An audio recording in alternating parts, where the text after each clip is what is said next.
चलो अब देखते हैं मसल कॉन्ट्रैक्शन कैसे होता है। मसल्स कॉन्ट्रैक्शन, इसके पहले हम लोगों ने स्ट्रक्चर और बायोकेमिस्ट्री देख ही ली थी, ठीक है, तो आसान हो जाएगा इसको समझना। तो शुरुआत कहाँ से होगी? सबसे पहले आपके ब्रेन से मैसेज आएगा, क्योंकि कोई भी चीज़ है कोऑर्डिनेशन में चल रही है ना, कि इसको कॉन्ट्रैक्ट करना है, ठीक है, जनरली रिलैक्स कंडीशन में रहती है, तो कॉन्ट्रैक्ट करने का मैसेज सबसे पहले कहाँ से आया? सीएनएस से आया, ठीक है ना, क्लियर। और ये जो नर्व फाइबर्स होते हैं, ठीक है, नर्व फाइबर्स जो होते हैं वो किसको मैसेज दिए? मसल फाइबर के पास आ गया, ठीक है। यहाँ पे ध्यान दीजिएगा, इसको हम क्या बोलेंगे? न्यूरो मस्कुलर जंक्शन, ठीक है। मसल फाइबर, या हम जिसको स्पेशली बोले, क्योंकि ये सेंस ले रहा है, so it is your motor nerve के पास आया, फिर उसके बाद ये मसल इस पे काम करना शुरू करेगी, ठीक। इसको हम मोटर एंड, इस जंक्शन को ही हम क्या बोलते हैं? मोटर एंड प्लेट भी बोलते हैं, ठीक है, प्लेट भी बोलते हैं, या फिर क्या बोलते हैं? मोटर यूनिट भी बोलते हैं, ठीक है। तो सीएनएस से आपके जो मोटर न्यूरॉन्स से मसल्स को ला करके मैसेज दे रहे हैं, वहाँ पर जो जंक्शन बन रहा है, दैट इज। अब ये क्वेश्चन आता है, मैसेज आता कैसे? मैसेज आता है with the help of neuro transmitter, ठीक है, न्यूरो ट्रांसमीटर्स के थ्रू। न्यूरो ट्रांसमीटर कौन सा रहेगा?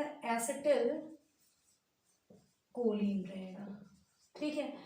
तो सबसे पहले सीएनएस से मोटर जो न्यूरॉन्स होते हैं, देखो सीएनएस दो तरीके के न्यूरॉन्स होते हैं, एक सेंसरी न्यूरॉन जो मैसेज लेते हैं, फिर सीएनएस के पास जाता है, फिर सीएनएस ये बताता है कि तुमको क्या करना है, मोटर न्यूरॉन्स के थ्रू होता है, वो मसल फाइबर्स में जाता है। बात समझ में आ गई कि नहीं? एक बार देखो, ये वाला जो आपको आर्क होती है, यहाँ मान लीजिए कोई भी स्टिमुलस है, स्टिमुलस ने मैसेज दिया, तो ये कौन लेके गया? सेंसरी न्यूरॉन, ठीक है, वो कहाँ पे ले गया? सीएनएस के पास। सीएनएस ने फिर मैसेज भेजा कहाँ? मोटर, इसी को हमने क्या कह दिया? मोटर न्यूरॉन, ठीक है, मोटर न्यूरॉन। फिर मोटर न्यूरॉन ने किसको दिया? मसल्स को दिया, ठीक है। तो इन दोनों के बीच में क्या हो गया? जंक्शन हो गया। यही जंक्शन क्या कहलाया? Neuromuscular junction, NMS. या फिर क्या कहलाया? मोटर एंड प्लेट कहलाया, या फिर क्या कहलाया? मोटर यूनिट कहलाया। कॉन्सेप्ट समझ में आया कि इसको आप, मुझे लग रहा है थोड़ा सा, दिस इज मोटर न्यूरॉन बोलो, ठीक है ना, न्यूरॉन, तो ज़्यादा अच्छे से समझ में आएगा। एंड हियर ये हो गया मसल फाइबर ना, अब ज़्यादा अच्छे से क्लियर हो गया। इन दोनों के बीच का ये हो गया जंक्शन, क्लियर है। सीएनएस, इसको यहाँ पर हम और बताते हैं, यहाँ सेंसरी न्यूरॉन ने स्टिमुलस के मैसेज को दिया था सीएनएस को। कहानी यहाँ से शुरू की। तो सीएनएस ने मैसेज दिया। अब ये क्वेश्चन आता है कि मैसेज किसके थ्रू जाएगा? एसिटिलकोलिन के थ्रू जाएगा, दैट इज ए केमिकल और न्यूरोट्रांसमीटर। अच्छा, तो जब केमिकल के थ्रू हो रहा है तो बातें भी आगे केमिकल रिएक्शन के थ्रू ही होंगी। तो क्या होता है ना, जैसे ये एसिटिलकोलिन मसल फाइबर्स के पास जाता है, ध्यान से देखिएगा, मसल फाइबर्स के पास ये जाता है ना, तो ये क्या कर देता है? इसको डीपोलराइज, क्योंकि ये रेस्टिंग पोटेंशियल में रहता है तो एक्शन पोटेंशियल जनरेट करता है, डीपोलराइज कर देता है। और क्या होता है उसकी वजह से? याद करो, मैंने बताया था सार्कोप्लाज्मिक रेटिकुलम जो होता है उसके पास कैल्शियम का स्टोर हाउस है, वो फटाफट अपने सारे कैल्शियम क्या करता है? रिलीज करना शुरू करता है। तो कैल्शियम आयन रिलीज हो जाते हैं फ्रॉम द, कहाँ से रिलीज हो जाते हैं? सार्कोप्लाज्मिक रेटिकुलम से, ठीक है।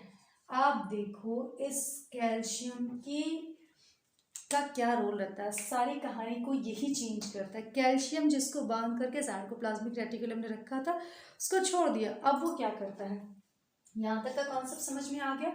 ये सारे motor end plate, motor unit, neuromuscular junction, motor neuron, ये यहाँ तक, ठीक है। कैल्शियम आयन रिलीज हो गया। जैसे ही कैल्शियम आयन रिलीज होता है, वो क्या करता है?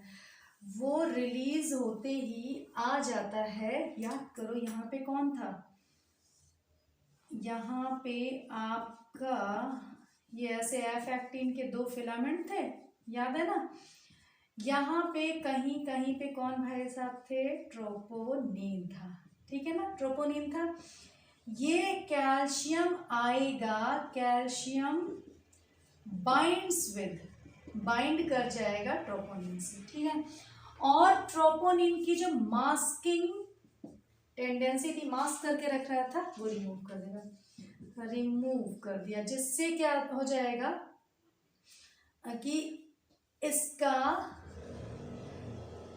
एक्सपोज करेगा क्या चीज, ट्रोपोनिन एक्टिविटी, और क्या करेगा, क्या एक्सपोज करेगा, expose the myosin binding site, ठीक है, बाइंडिंग साइट को एक्सपोज कर दिया। उसी फिराक में मायोसिन बैठा है कि जैसे ही ये ओपन होगा I will go and bind with that. मतलब कोई चीज़ किसी को ऐसे होल्ड करके रखी हुई थी कि तुम्हें बाइंड नहीं करना, लेकिन जैसे इस मास्क को हटाया मायोसिन फटक से आएगा और इससे बाइंड कर जाएगा। तो ये रहा आपका मायोसिन, याद करो ऐसा कुछ स्ट्रक्चर हम लोगों ने अभी पिछली क्लास में बनाया था, ठीक है। यहाँ पर इसके पास क्या था, एक्टिन बाइंडिंग साइट था, यहाँ पे एटीपी बाइंडिंग साइट था, और इसके पास ऑलरेडी एटीपीएज एक्टिविटी थी, ठीक है। एटीपीएज एक्टिविटी की वजह से फटाफट क्या हो जाएगा, ATP will turn into ADP and inorganic phosphate, और ये तुरंत किससे जाकर के बाइंड कर जाएगा, आपके किससे बाइंड कर जाएगा, एक्टिन से। ये यहाँ पे गया और ये इससे बाइंड कर गया, और यहाँ पे क्या बन जाएगा, क्रॉस ब्रिज बन गया, ठीक है ना, क्या बन गया, क्रॉस ब्रिज बन गया। और इसने देखो कुछ इस तरीके से पकड़ करके यूं ऐसे खींच लेगा, ठीक है। ये था, ये यहाँ पे अभी तक क्या थे, अलग थे, अब ये इसको ऐसे बाइंड करके क्या करेगा, ऐसे खींच देगा, ठीक है। तो now it will bind with that and drag it toward. तो कंडीशन कैसे थी, जेड लाइन, ठीक है, यहाँ बनाते हैं ताकि आपको ज़्यादा अच्छे से दिखाई पड़ेगा, ठीक है। तो जैसे ही ये बाइंड कर जाएगा, अब क्या होगा कि ये ड्रैग कर लेगा, ठीक है, क्रॉस ब्रिज की वजह से। Now actin filaments will drag, किधर, किस तरफ आएंगे, toward the M line, drag toward M line, ठीक है। चलिए एक बार फिर से देख लेते, 3 बार मैंने आप लोगों को बनाना सिखाया है, Z line M line, myosin, actin थोड़ा सा और बना दे ताकि ये, ठीक है, एक्टिन, ठीक है ना। और ये कौन था, जेड एम, यहाँ से यहाँ तक अभी क्या था, एच जोन था ये आपकी, ठीक।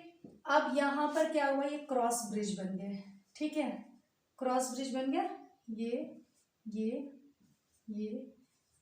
ठीक है। चलो इधर से बना दें, ठीक। अब इन लोगों ने किधर खींच लिया, एम लाइन की तरफ खींचना शुरू कर दिया, खींच दिया, ठीक है ना, किसको, ठीक। जैसे ही एम लाइन की तरफ खींच दिए तो क्या हो गया, मसल्स कॉन्ट्रैक्ट हो गई, इसका रिजल्ट क्या हो गया, कॉन्ट्रैक्शन हो गया, ठीक है, क्या हो गया, कॉन्ट्रैक्शन हो गया। ये काम तब तक होता रहेगा जब तक कि कैल्शियम आयन ट्रोपोनिन से आके बाइंड किया करेगा, ठीक है ना। बार बार ये साइकिल रिपीट होती जाएगी, जितने ज़्यादा ट्रोपोनिन से बाइंड करते जाएंगे उतना ज़्यादा कॉन्ट्रैक्शन, बार बार रिपीटेड कॉन्ट्रैक्शन होगा। लेकिन as soon as calcium ion goes back to the sarcoplasmic endoplasmic reticulum, तुरंत से ये क्रॉस ब्रिज टूट जाएगा, दे विल रिलैक्स कंडीशन। अब ध्यान से देखिए, जब कॉन्ट्रैक्शन हो रहा है, आपको पता है याद नहीं करना है, ये चीजें ना अपने आप दिमाग में सेट हो जाएंगी। जब कॉन्ट्रैक्शन क्या हो रहा है, कॉन्ट्रैक्शन की वजह से कौन सा जोन छोटा हो रहा है, देखो एच जोन जो भी बड़ा था, ये लोग इधर आ जाएंगे, तो नॉन ओवरलैपिंग साइड क्या हो जाएगा, कम हो जाएगा, मतलब एच जोन क्या हो गया, रिड्यूस हो गया, ठीक, क्लियर। अच्छा, इसके अलावा और क्या हुआ, एच जोन तो छोटा हो गया, जो आई बैंड है, ध्यान देना हम लोग को 3 चीजें देखनी है। और क्या रिड्यूस हुआ, जेड से जेड के बीच में, चूंकि कॉन्ट्रैक्ट हो गया तो जेड से जेड के बीच की जो डिस्टेंस थी वो भी क्या हो गई, रिड्यूस हो गई। ठीक है, क्लियर। आई बैंड जो भी इतना था ये क्या हो गया, ये यहाँ पे ओवरलैप हो गया, तो ओवरलैप हो गया तो इसका ज्यादातर पोर्शन किसने कवर कर लिया है, एम बैंड ने। आई बैंड क्या हो गया, रिड्यूस हो गया। ठीक है, तो H zone Z to Z के बीच की डिस्टेंस और आई बैंड रिड्यूस हो गए। देन उसके बाद जो ए बैंड है, आप देखिए ए के बीच की जो डिस्टेंस है, जो लेंथ है ए बैंड की, जो मायोसिन वाली है, उसके ऊपर तो कोई असर नहीं पड़ रहा है, उसकी तो ऐसी की ऐसी है। ठीक है ना, इसको आकर के ऐसे कवर किया, मीन्स इसने नहीं किया, ये लोग आ गए। तो जैसे मान लीजिए ये है, ये अगर इसके अंदर जाए तो इसका साइज छोटा हो रहा है, ये तो it is remain as it is. ठीक है, तो चूंकि ए आई बैंड एंटर कर रहा है, आई बैंड एंटर कर रहा है, उसको ड्रैग कर रहा है आई बैंड को ना, तो आई बैंड का साइज तो छोटा हो गया, लेकिन जो खींच रहा है उसके ऊपर तो कोई असर नहीं होगा। सो ए बैंड रिमेन अनचेंज्ड। ठीक है ना, इसकी जो लेंथ होगी क्या हो जाएगी, रिमेन अनचेंज्ड। तो ये 4 पॉइंट्स आपको एकदम बढ़िया से याद रखने हैं। ठीक है ना, क्या क्या याद रखने हैं, कि जो आपका एच जोन है, जेड टू जेड के बीच की डिस्टेंस है और आई बैंड है, इन सब का साइज रिड्यूस होना है, जबकि ए बैंड का क्या होना है, इट विल रिमेन अनचेंज, क्योंकि सब जो है एम की तरफ आ रहे हैं। ठीक है ना, तो आई वाले चूंकि इसकी तरफ आ रहे हैं, छोटे होता जा रहा है। ठीक, अच्छा, अब जैसे ही मैसेज मिला, ठीक है, और कैल्शियम जो सार्कोप्लाज्मिक एंडोप्लाज्मिक रेटिकुलम में था, तो सार्को एंडोप्लाज्मिक रेटिकुलम में जो कैल्शियम था, ये क्या हो जाएगा, इट विल गोज बैक, फिर से अपने एंडोप्लाज्मिक रेटिकुलम में, एंडोप्लाज्मिक रेटिकुलम में क्या चलेगा, वापस चला जाएगा। जैसे ही वापस जाएगा तो ट्रोपोनिन से बाइंड नहीं कर पाएगा, तो ट्रोपोनिन फिर से एक्टिव हो जाएगा, मींस इट विल मास्क, क्या चीज मास्क कर लेगा, troponin again mask the myosin binding site. लो जी, अब मायोसिन बेचारा बाइंड कर नहीं पाएगा, तो क्रॉस ब्रिज क्या होगा, टूट जाएगा, टूट गया जी। और जब क्रॉस ब्रिज टूट गया तो खींच ही नहीं पाएगा, तो now it will turn into relax condition. ये क्या हो जाएगा, मसल्स क्या हो जाएंगे, रिलैक्सेशन में आ जाएंगे। कॉन्सेप्ट क्लियर हो गया। तो सारी कहानी कहाँ से थी, कैल्शियम आयन से थी। ठीक है, कैल्शियम आयन का बहुत बड़ा रोल है, इसीलिए ये क्वेश्चन आपके लास्ट ईयर नीट का क्वेश्चन रहा, नहीं सॉरी बार बार मैं नीट का कह रही हूँ, आईटी जैम का क्वेश्चन था कि कैल्शियम आयन का स्टोर हाउस कौन सा है, तो सार्कोप्लाज्मिक एंडोप्लाज्मिक रेटिकुलम। ठीक है ना, मतलब आपके मसल फाइबर में जो एंडोप्लाज्मिक रेटिकुलम है that is having calcium, calcium का स्टोर हाउस है, और जब वही रिलीज होगा। दूसरा क्वेश्चन बहुत इंपॉर्टेंट आता है कि ट्रोपोनिन कहाँ प्रेजेंट रहता है, ट्रोपोनिन प्रेजेंट रहता है आपके एक्टिन फिलामेंट के ऊपर। इसका काम क्या है, ट्रोपोनिन का काम क्या है, ट्रोपोनिन मास्क करता है मायोसिन बाइंडिंग साइट को। ठीक है, ऐसे इसी तरीके से क्वेश्चंस आ रहे हैं। तो नेक्स्ट क्वेश्चन आपका एक्टिन फिलामेंट के कंपोनेंट्स क्या है, यहाँ से question, actin filament F actin का बना हुआ, जो कि जी एक्टिन का बना था, ट्रोपोमायोसिन भी इसमें पाया जाएगा, और ट्रोपोनिन भी। ध्यान दीजिएगा, ट्रोपोमायोसिन का मतलब ये नहीं कि मायोसिन में पाया जाएगा, मायोसिन में केवल मायोसिन पाया जा रहा है। अभी अच्छा, एक क्वेश्चन आया था कि मायोसिन की यूनिट क्या है, मोनोमर यूनिट क्या है, तो दैट इज मीरोमायोसिन। और ये भी 2 पार्ट में है, एक हैवी है बताया था आपको, दूसरा क्या है, लाइट मीरोमायोसिन। तो आप देखेंगे कम से कम जो भी ये जो दोनों क्लासेस करेंगे 50 क्वेश्चन यहाँ से बनेंगे लगभग, और सारे इंपॉर्टेंट क्वेश्चन हैं। ठीक है, तो इन दोनों क्लासेस को बहुत अच्छे से देखिए। ये वाली क्लास, इसके जस्ट पहले वाली क्लास मसल कॉन्ट्रैक्शन की, जिसमें हम लोगों ने स्ट्रक्चर और बायोकेमिस्ट्री देखी थी, इसमें मैकेनिज्म देखी है। So please go through it. उसके बाद क्वेश्चंस लगाना, नहीं आएंगे बताना, बट वेरी मच श्योर कि आपके क्वेश्चंस बन जाएंगे। लेकिन उसके पहले एक बार एनसीईआरटी ज़रूर देख लेना है। ठीक है, okay, thank you very much.